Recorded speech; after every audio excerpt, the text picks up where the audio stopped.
Nekat serang markas TNI, OPM ditembak Kops Habema dan Kopassus. Prajurit TNI dari Komando Operasi TNI, Kops TNI, Habema, Satgas Nanggala Kopassus dan Satgas Damai Kartens melakukan pengejaran terhadap Organisasi Papua Merdeka, OPM.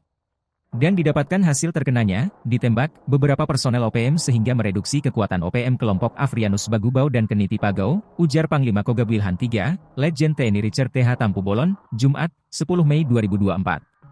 Dampak signifikan yang muncul dengan operasi penindakan pasukan gabungan TNI Polri tersebut adalah keberhasilan mencegah masyarakat Kampung Pogapa Distrik Hameo untuk mengungsi dari kampung halamannya. Aparat gabungan TNI Polri terus melancarkan langkah proaktif mengamankan wilayah distrik Homeo dari gangguan OPM, ucapnya. Sebelumnya kata Richard, serangan bertubi-tubi OPM kelompok Afrianus Bagubau dan Keniti Pagau di wilayah distrik Homeo, membuat masyarakat ketakutan dan banyak di antara mereka ingin mengungsi.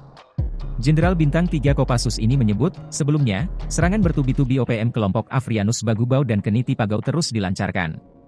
Khususnya, di wilayah distrik Homeo, Kabupaten Intan Jaya, Papua. OPM terus berusaha mengganggu keamanan serta kenyamanan warga masyarakat di bumi Papua. Gangguan ini dilakukan melalui serangan bersenjata terhadap TNI Polri dan warga masyarakat sipil, pungkasnya. Sekadar diketahui, serangan OPM di distrik Homeo telah mengakibatkan hilangnya nyawa seorang remaja warga pendatang bernama Alexander Parapak. Teroris OPM juga membakar bangunan SD Inpres Pogapa yang berjarak sekitar 50 meter dari kantor Polsek Homeo, serta mengarahkan beberapa kali tembakan ke kantor Polsek Homeo. Selanjutnya, hari Kamis 2 Mei Koramil 1705-05 Homeo ditembaki oleh OPM kelompok Keniti Pagau. Serangan tembakan tersebut juga disertai pembakaran tempat tinggal anggota Koramil, namun berhasil dipadamkan apinya. OPM kelompok Afrianus Bagubau dan Keniti Pagau juga kembali melancarkan gangguan terhadap kantor Koramil 1705-05 Homeo, dengan cara melepaskan 2 kali tembakan ke arah lokasi pengamanan bangunan kantor.